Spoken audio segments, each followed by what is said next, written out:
Thank you all for joining this morning. This is going to be one of our first sessions of the day, and it's really my great pleasure to sort of hand off this panel now to Andrew Hawkins, who's a senior reporter at The Verge, to lead what really promises to be a super insightful discussion on what the future of cities will look like, and what sort of concepts have really gained traction in recent months. So without further ado, please welcome Andrew, and I'll let you take it from here. Thank you so much, and thanks to Micromobility Industries for setting up this panel, for stacking it with a bunch of folks who I think are really a stellar group of people to talk about this topic. Honestly, I think I feel honored to be on this panel. It's really an amazing group of people. So I'm going to let them introduce themselves, and then we will start our discussion. Let's start with Colin first. Hi, everybody. It's great to be here, and thanks for hosting this great conference. My name is Colin Roach. I'm co-founder and CEO of SwiftMile, and we make green transportation infrastructure. Essentially, we make parking and charging systems for shared micromobility, but also private owned, that is universal, that can fit in the public right of way or on private property. And it's really to help foster more mass adoption of micromobility and light electric vehicles in a more holistic way that kind of works with the cities and with the operators and with the users in mind. Great. Julia, why don't you go next? Hello, everybody. I'm Julia Thane D. Mordaunt. I've worked globally, locally, and nationally. And currently, I lead new mobility and goods movement policy for Los Angeles Mayor Eric Garcetti. I manage oversight of the Port of Los Angeles, and I founded an organization called Urban Movement Labs, which is a mobility innovation public-private partnership. Just recently restarted teaching at USC on the future of mobility. Happy to be here. Thanks for that. Lava, why don't you go next? Hi everyone, my name is Lava. I work for Cul-de-sac. We are the world's first post-car real estate developer, and we build car-free communities from scratch. I'm calling in from Tempe, Arizona, which is the location for our first project, Cul-de-sac Tempe.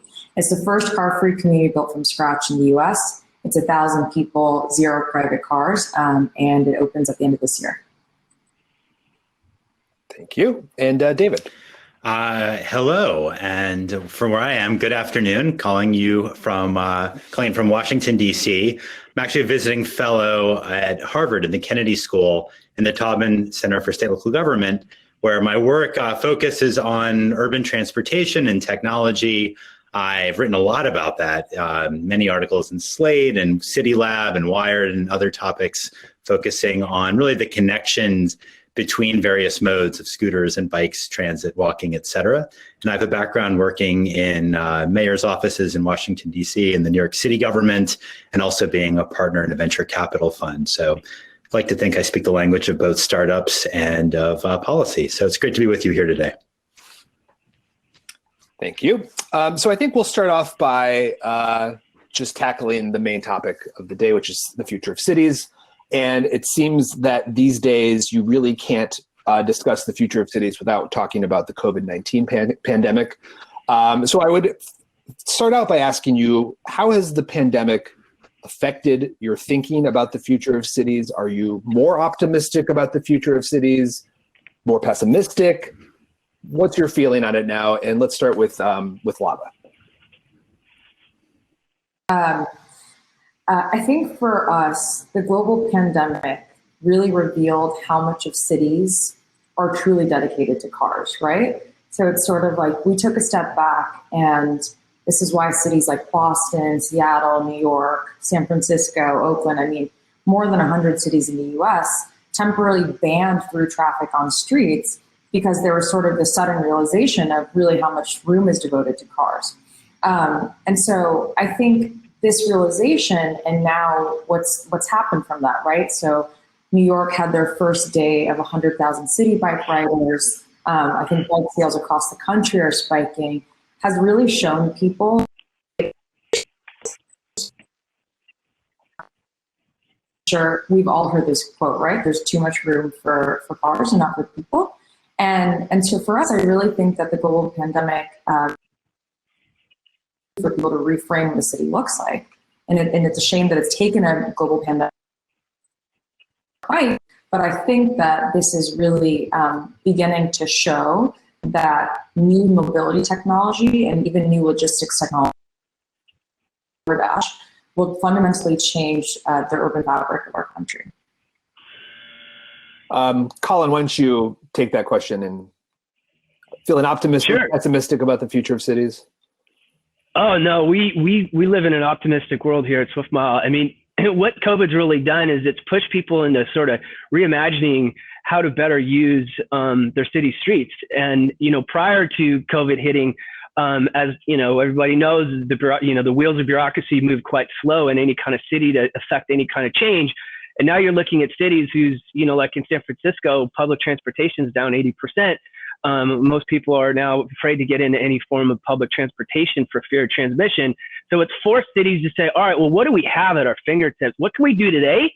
But more importantly, what can we do tomorrow? Not just for safety in getting people around, but also for emission-free ways to get around to help tackle global warming. So, we're seeing that has been this has sort of kicked the door open. If there's any silver linings, I guess this might be it.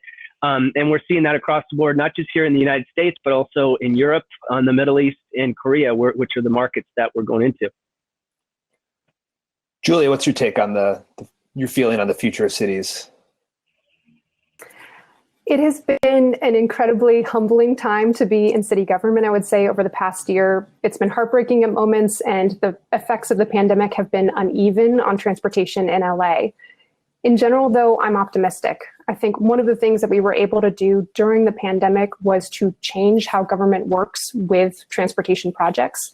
We were able to do things more quickly in some cases. We were able to change the way that we procured or did policy in other cases.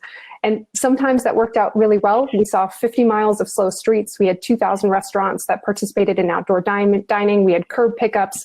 We had changes to our transit system. We had public or private sector companies who stood up and stepped up and provided services that we weren't able to.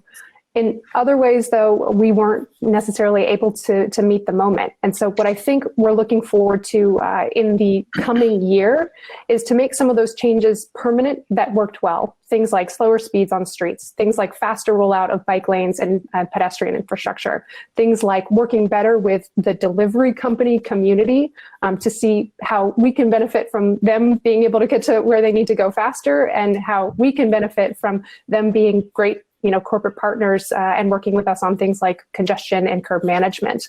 And in the future, I really do think we're going to see that breakdown between public and private services of transportation. And we need to, because we're working towards a different type of transportation system that works better for what people need now. David, what do you think? Do you think that all sounds really great? Do you think that that's likely, David, or do you think that is it going to be very easy for cities to slip back into the status quo pre-pandemic street allocation? Well, I'm tempted to just try to be different and say I think cities are dead, but I don't actually think that. So I'm not really going to say it. I think cities survived the Black Death, and they're going to survive COVID. Cities are just a part of being human. A lot of us like to be near each other, and cities are going to come back. They may look a little bit different. I think there'll be some people who may say, look, I'm teleworking, 2 or 3 days a week. So maybe it's actually okay if I have an hour and a half long commute, whereas before I wouldn't accept anything more than half an hour. That might lead to some interesting differences in how and density. But what I think is, to answer your question directly, Andrew, I think what gets really interesting is how you actually can change how people travel. Because this is an article I wrote in Slate last year. We are creatures of habit when it comes to commuting. We do not like to change how we travel. It's usually actually only when you have a child or when you move or you have a new job that people truly change how they get around. We just sort of stick to biking or driving or walking, and that's that. But COVID basically has just put all these millions and millions of commutes up for grabs, because when we start commuting again, we're going to be traveling again, going to gyms again. The question is, are we going to maybe adopt new ways of doing that? And to me, it creates this window of opportunity for cities where it makes so much sense to do something targeted for that moment to say, let's see if we can tilt this decision, which is going to come up this year, 2021, to make it not be a default to driving, which is what a lot of people are afraid of, myself included. So I look at, for good examples, I look at like what Milton Keynes and several Czech cities have done last year, where they started offering for a short period of time free micromobility rentals with their bike share system. I like the idea of offering like sending postcards to city residents saying, hey, did you know there's a new bike share dock installed 2 blocks away? If you work downtown, here's a safe, protected route to get there. Let's remove all the friction we can to try to influence people's decisions on how they're going to commute when they start making those decisions of how to get around and decide whether they want to default to driving, which I think a lot of us are afraid of, or do something different. Julia, you work for the government of Los Angeles, not a city that well known for its varying modes of transportation. It's mostly known as a car city. How do you sort of address that issue about that David brought up about how people are really very rooted in the ways that they like to commute and get around, and how do you sort of encourage people to mode shift, especially in light of the constraints of the pandemic right now? It is the defining question for LA. How do we move beyond at least being perceived as this one mode town to being something that's multimodal? And I think we're addressing it in a few ways. One of the ways pre-pandemic that we were looking at it is making transit fare free and also looking at congestion pricing. And we'd stood up 2 task forces to be able to do that.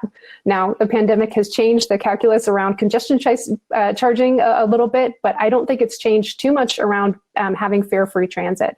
And so that's something that we're still committed to in terms of making sure that our transit system can meet people's needs and mostly can meet the needs of the people who are using it right now, those essential workers. The other way that we're doing it is we're embracing the fact that even though Angelenos are perceived to be drivers only, they're actually new technology adopters. And so we have set up some organizations like the one I mentioned at the top of the call, Urban Movement Labs, which is meant to sit between city, community, and companies in order to try out some of these new solutions, whether it is new types of passenger services or new types of goods delivery. And one example I'll give of that is that we had worked with a organization in South LA to do a grant application for a community-owned and operated e-shuttle service and bike share library. And that's something that we're seeing from multiple communities around LA.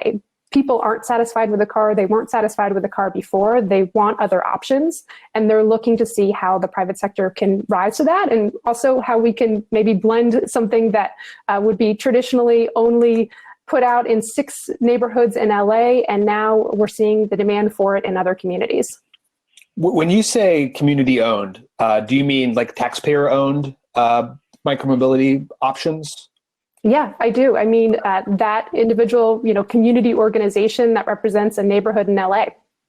Colin, what do you think about like the city coming in and subsidizing micromobility companies like your own or others? Well, I mean, we fully support it. We're big fans of the public-private partnerships, and we're already actually experiencing that to some extent already, like in Austin, and where we're running a program there. The cities really have to invest in the infrastructure and in wanting this to succeed. I mean, we've seen, we look at the world kind of like there was micromobility 1.0, which was pre-COVID, which is kind of how the market first got out, and dockless kind of exploded upon the scene, and we all saw the tremendous value it had, but unfortunately we all saw the downside to it. It had a lot, it was very polarizing. You'd go into some city council meetings and people would be sitting there holding literally signs up saying, get rid of scooters. Then COVID hits, and now we're kind of in micromobility 2.0. And what we're really realizing is that, the streets are being reimagined, infrastructure to support this tremendous growth in not just micromobility, but private owned e-bikes. As we've seen, those are skyrocketing. They're saying by 2025, e-bikes will outpace cars in Europe. I mean, who would have ever thought that, even in the last, few years? And so having seen all this, now that it's out of the bag and everybody's sort of adopting a lot of these light electric vehicles, the cities have to actually put the infrastructure in place to make that happen. And so if with that coming, the subsidized, just as they do bus stops, and just as they do, every bus, transportation system subsidized already. That does make a lot of sense if we really want to get people out of cars and providing these types of emission-free vehicles. Lava, maybe you could talk about this, the idea of building upon sort of this momentum for open streets, for better infrastructure for non-car modes of transportation in cities. What is really required to accelerate the adoption of more non-car modes of transportation, do you think, from an infrastructure perspective, and how is cul-de-sac specifically approaching that? It's a great question. I mean, I think Julie was talking about this earlier, like how do you actually get people to mode shift? Something interesting that we think about at cul-de-sac is actually 60% of our found residents are moving from outside of Arizona. And so to the point about habit change, it's actually like an opportunity for them to kind of reset what their habits look like. In terms of like how to keep infrastructure going, I think it's like, how do you create this positive flywheel of, more bikers in the city, more demand for infrastructure, more bikers, and that positive flywheel is something that I think, with Tempe, we're already seeing happen. And when we think about cul-de-sac Tempe, this is a very like multimodal experience. We're located on the light rail. We'll have folks riding e-bikes, like Colin mentioned, and scooters and so on and so forth. So I think it's really just ensuring that there's access to a number of different mobility options, and that cities also are inherently collaborative. And so it's not just, a developer coming in and a city coming in. It's like, where are your residents going to live? You're going to need businesses to move into a city. And so that's kind of what, that's how we think about it. David, why don't you be the voice of doom here really quickly for me, if you wouldn't mind, and just tell me, not necessarily the voice of doom maybe, but just what do you think are going to be some of the challenges that cities run into, governments run into, as we start to sort of sift through all of these various proposals when it comes to infrastructure updates, direct subsidies for micromobility options, direct subsidies possibly for bike and e-bike and e-scooter purchases? I mean, what do you think we're going to be some of the pitfalls there, do you think? Well, thanks. There's nothing more fun than throwing rocks. I'll tell you one pitfall potentially. I'm trying to imagine, listening to Lava, I'm trying to imagine going to a city council meeting or community meeting and talking about the need for creating a positive flywheel. So that's why we're taking away your parking spots and creating a protected bike lane. That's when you really want to duck, because they'll be throwing rocks, like literal rocks at you. It's going to require real political bravery by our local leaders to reallocate space, because ultimately, if people don't feel safe when they're biking or using a scooter, they're just not going to do it. It's a non-starter.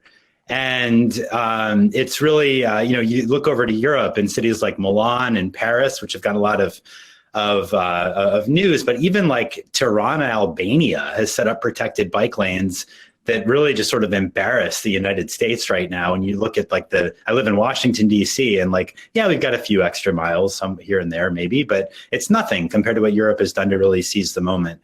And I actually think that, all of you who are listening in, who are part of a company or maybe you just follow the field and want to see more people biking or using scooters, you got to be able to help your elected officials feel like there's an upside to taking the very scarce street space that cities have and reallocate it to lanes that allow for cyclists and scooter riders or people on electric skateboards or whatever to feel safe, because there's going to be opposition from car owners. We know that. We've seen it. They're gonna have lots of sort of BS arguments.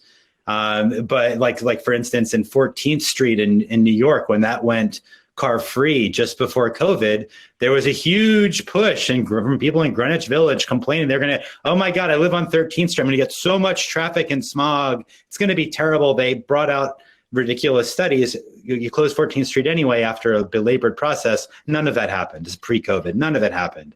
So we've got to be able to get out there and apply political pressure so that people who want to do the right thing, like Julia, can be able to really push those ideas through. One point I wanted to make on that, just to follow up on David, Andrew, if I may, is that what we have tried not to do in LA during this time period is to be too top down, to be too dictatorial with our mayorship, or to try to impose too many choices on people. And that's because when we've done our due diligence, either looking at data or just talking to people, the experiences are so varied across the city. And so we've tried to set up different types of systems where community advocacy groups, community members, churches, whoever can weigh in on some of these decisions and can do things like apply for slow streets to be in their neighborhood. And I think what you're going to see right now, and what we're trying to do right now, is to square the circle between the things that do need to be done from a top-down manner to things that really need to be advocated for from a bottom-up perspective. And I wouldn't say it's just community advocacy groups that can make those requests. It's also startups. It's also bigger companies. So being able to meet somewhere in the middle is really important right now, especially given how many decisions we're dealing with from a transportation legacy and a transportation equity perspective. Given the climate emergency that we're facing, and especially in California, Julia and Colin, where you guys are, where wildfires have become more dangerous, more of a risk for residents. At what point do you need to approach this challenge to say, there's only so much community input that we can take, and we actually need to start physically taking space away from cars and turning it over to more sustainable modes of transportation? Colin or Julia, either of you guys want to take that? Sure. Yeah, I mean, out here in California, I mean, everybody saw the unbelievably bad fire season we had this last year, and it's obviously going to continue now for the foreseeable future, and homes are burning and lives are lost. I mean, it's been basically I think the biggest wake up call known to mankind that, all right, look, this is now happening. It's not 5 years out. It's not 10 years out. It's today. And I think that does, can give a tailwind to saying, all right, look, if transportation accounts for almost 30% of greenhouse gases that are helping contribute to global warming, what can we do to offset that? And we're literally staring at something right in the face of it right now when, as they say, most car trips, 50% are less than 3 miles, is to give the option. And I think, without all of the experiences we went through in the last 5 years and this unbelievable sea change that happened with, Bird putting out scooters in 2018, I mean, that was only 2.5 years ago. And now look, it's a global phenomenon, but it had its growing pains. But now here we're kind of right at this precipice. We could actually get this right as a society. And let's face it, these are good for people from a health perspective too. I mean, it's not saying get rid of cars completely. That'll never happen. But it's the electrification of transportation for light electric vehicles that's taken place. And now these are in a shared environment, and just put them where you can use them. I mean, it's to me is kind of the way. And I think a lot, I mean, you look at Biden's new clean transportation plan, and all the changes that they've just already made in the last week, or executive orders. This is moving in that direction. But I don't think it should be like a bike against car, because we want to be inclusive, not exclusive, because that doesn't really lead to anything good as we've seen in the past. So I think the time is now, is just to kind of set the example. And I think California can lead that way. Traditionally, we're pretty progressive with change, and hopefully it'll just keep flowing east. Julia, at what point do you need to steamroll over community concerns about lost parking and make these top-down decisions, do you think? Or is that still not, we're still not at that point yet?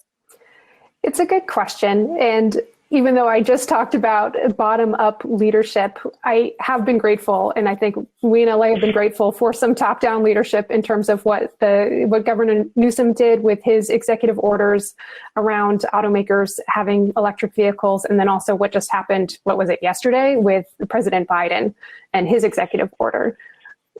In terms of, at what point we start steamrolling, we are already doing projects where we're putting in curbside charging. We have 10,000 chargers in the city of LA alone. We are making our own investments in transitioning our fleets, have the largest order of e-buses.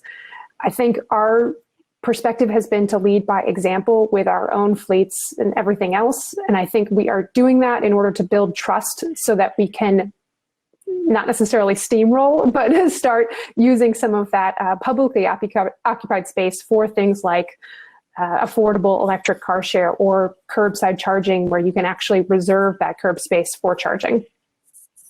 When I say steamroll, I assume that's a sustainable mode of rolling or something.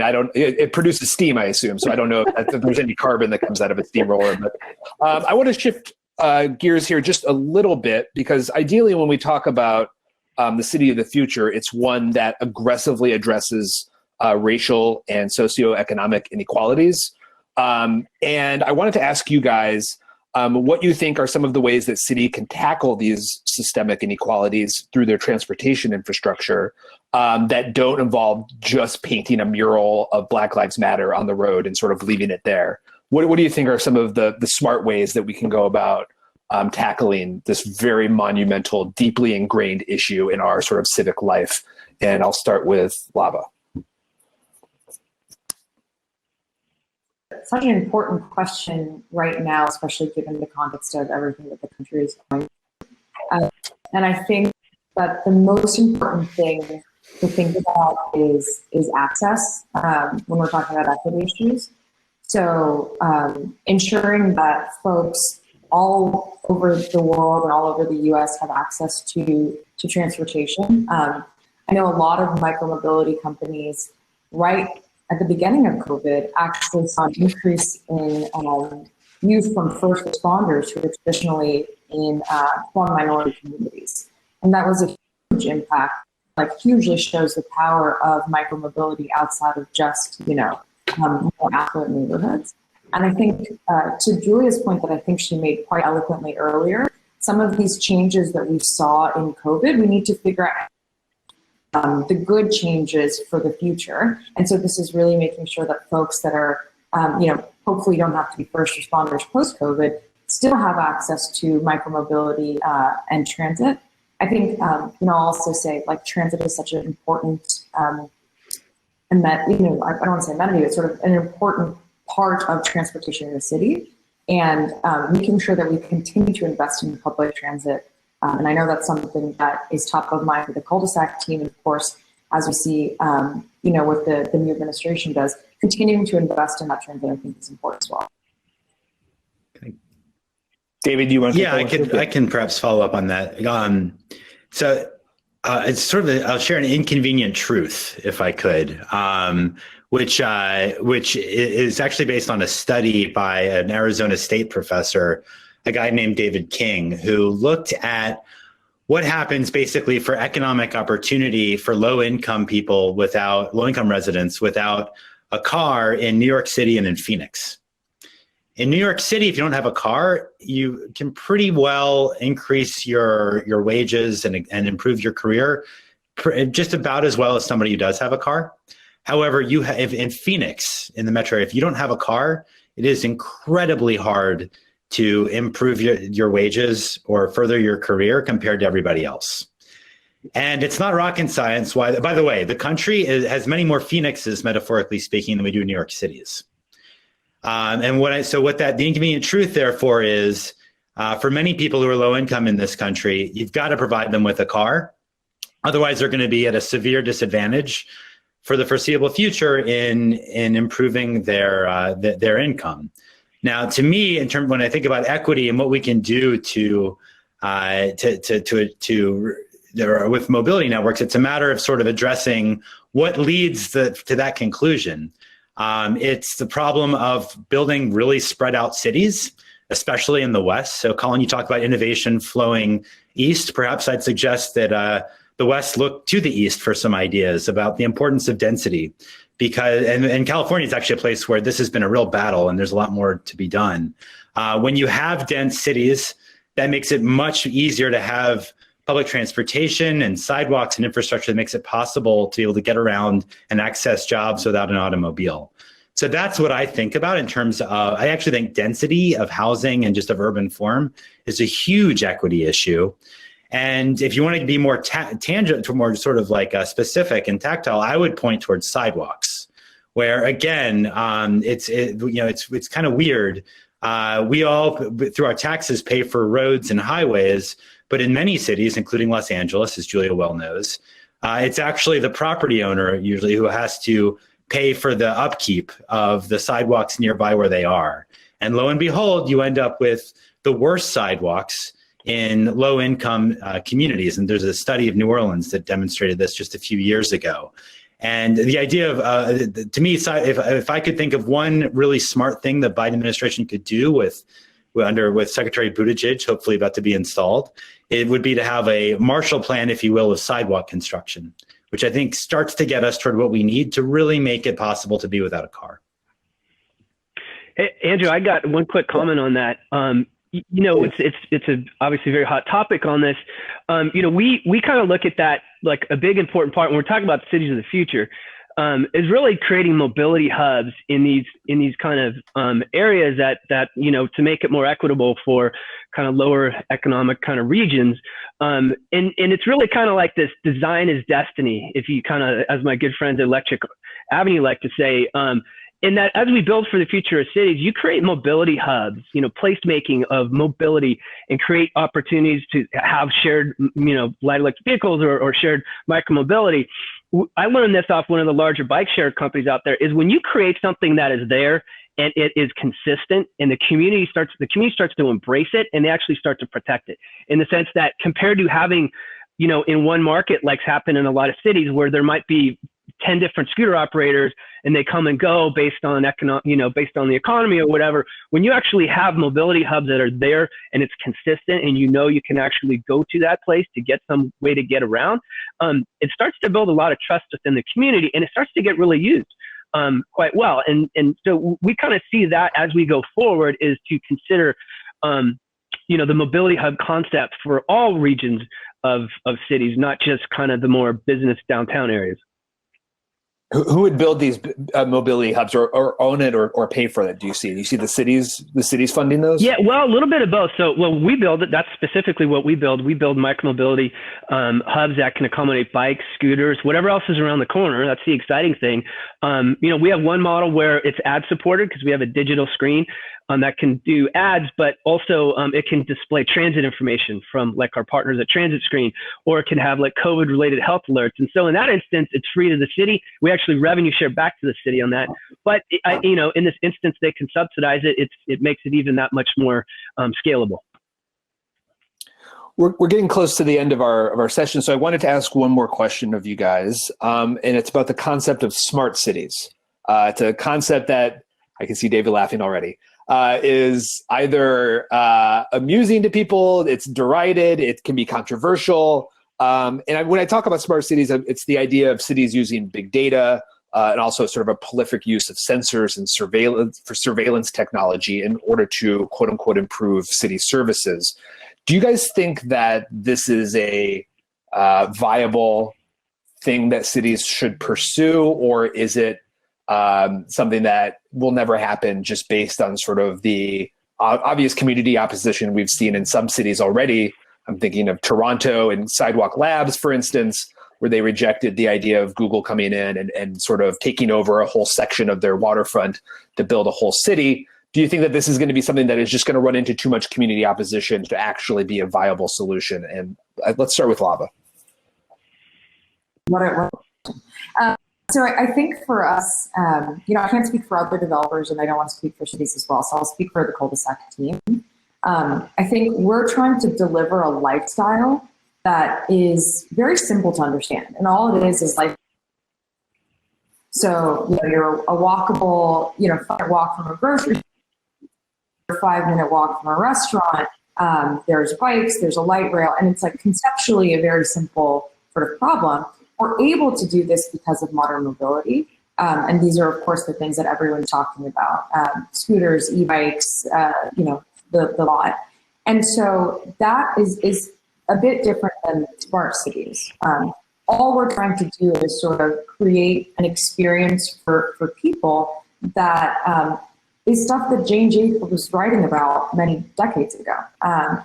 So I think that what's most important when thinking about your question, Andrew, is really understanding what technology is needed to deliver the life that folks want to live. And at Cul-de-sac, it's collaboration with city governments and companies and great architects and designers. And and it's not needing to kind of employ some technologies that you mentioned. Julia, how's LA approaching smart cities? Are you guys skeptical? You want to embrace it? I was laughing because I could see David Zipper looking behind him for a book, probably on smart cities. And my laptop is currently propped on a book called Smart Cities, which I contributed to in a previous life at Siemens when I was with their smart cities team. What I'll say is this, in terms of smart cities and the original vision, I think parts of it were very valid. It is really helpful to be in city government and to have access to data. Just to give you an example of that, we have right now information around COVID tests and where people have been testing positive for COVID throughout LA. And that's also helped us to see where people might be uninsured, where we need to provide more health services, where we need to then create more vaccination distribution hubs. That's an instance where it's been really helpful to have data. But to get to your earlier question, Andrew, about equity and tie it into this lens of smart cities, what we've seen in LA is that the legacy of transportation racism has been policing and surveillance in the public right-of-way. It's been a mismatch of housing and transportation options and land use. It's been poor air quality. It's been a lack of access to jobs. And there are some things that a smart cities approach can help with in terms of making transit better or giving people real-time estimates of when their bus is going to arrive. And there are some things that would just be plain old surveillance. And so I think we want to take elements of smart cities. I don't think the concept is the same as what it was introduced as 7 years ago or whenever it was. David, you want to take the final word on this? Sure. And by the way, Julia was right. I was reaching behind for a real book. If anyone's wondering if this is a fake bookshelf, it's not. But I think but before I show you the book, I think is helpful. I'll just say that, smart cities is almost an impossibly vague term. I think I mean, what's smart? It's anything you want it to be. It's by definition good, smart. And I guess what I would say is, and by the way, the field of smart cities is sort of on the outs. Cisco just announced they're pulling away from it. They're one of the biggest companies investing in smart cities for many, many years.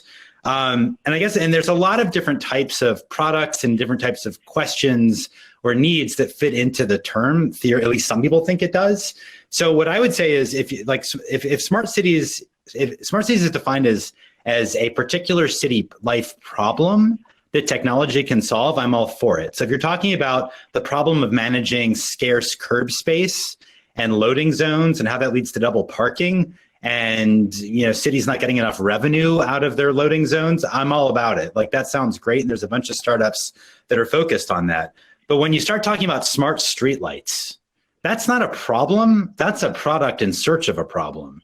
And if you look at what's happened in cities like San Diego, it's just led to huge issues of surveillance, and Julia's right to refer to that. And it's created all kinds of problems. So you've got to be able to, with the smart cities technology, to me, you got to start with what the problem actually is.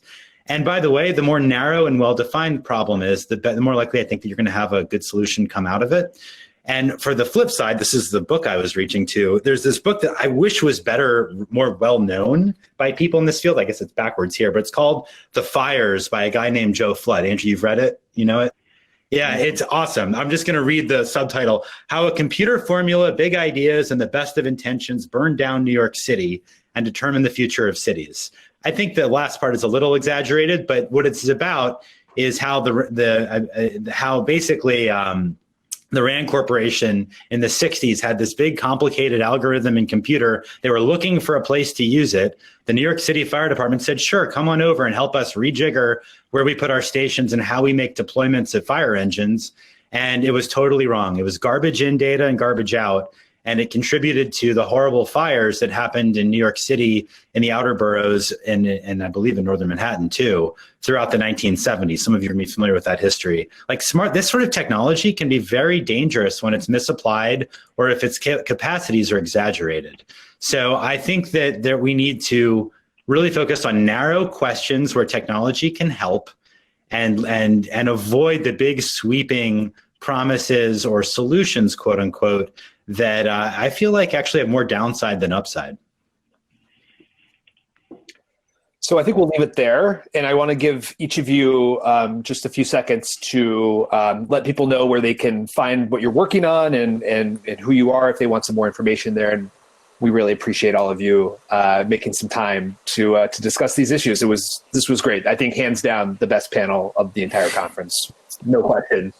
Just excellent. So Colin, why don't you start and then we'll Yeah, we're at swiftmile.com, and we have many forms of different parking and charging systems, some plugged in, some with adapters, and a lot of new announcements that are coming out in the coming months. And if you're ever in St. Carlos, we're here at our Micromobility Mobility Innovation Lab. It's like Hogwarts for adults for transportation. So look us up, and we'd be glad to get in touch.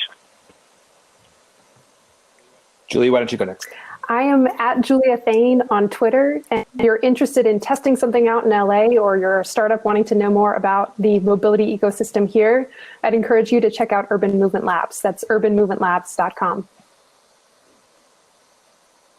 Go ahead, David. I'm on Twitter at David Zipper, and if you're interested in the articles that I referenced, it's available at davidzipper.com.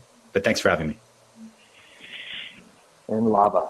You can find out more information about cul-de-sac at cul-de-sac.com. If you're ever in the Tempe area, I would be happy to take you on an e-bike tour of the area and our website. Yeah. And you can find my stuff at Andy J. Hawk on Twitter and obviously at theverge.com where my byline appears quite frequently. And I thank Micromobility Industries again for having all of us. This was fantastic. Thank you so much. Yeah. Thank you, Andrew. Thank you. Thank you, everybody.